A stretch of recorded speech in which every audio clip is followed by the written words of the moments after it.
मैरवा प्रखंड के आदर्श मध्य विद्यालय के प्रांगण में बिहार राज्य प्राथमिक शिक्षक संघ के जिला इकाई की बैठक आयोजित किया गया, जिसमें शिक्षकों के बकाया भुगतान, विशिष्ट शिक्षकों के प्राण नंबर जनरेट जारी करने, समय से वेतन भुगतान, शिक्षकों के साथ हो रहे आर्थिक दोहन, दलाल शिक्षकों को कार्यालय से दूर करने समेत अन्य समस्याओं पर विस्तृत रूप से चर्चा किया गया।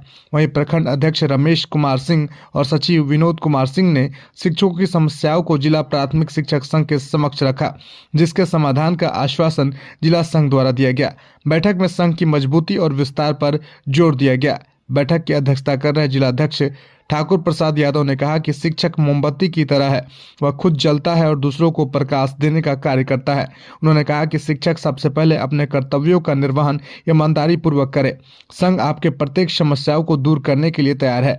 बैठक में शिक्षक मुनीब अंसारी, दिनेश कुमार, रफीक अंसारी, संजय कुमार, विकास सिंह, रामायण सिंह, घनश्याम तिवारी, फुलेना यादव, अमतेज कुमार, अमरेंद्र सिंह, अनुज उपाध्याय, विनोद राम सहित सभी शिक्षक संघ के लोग मौजूद रहे।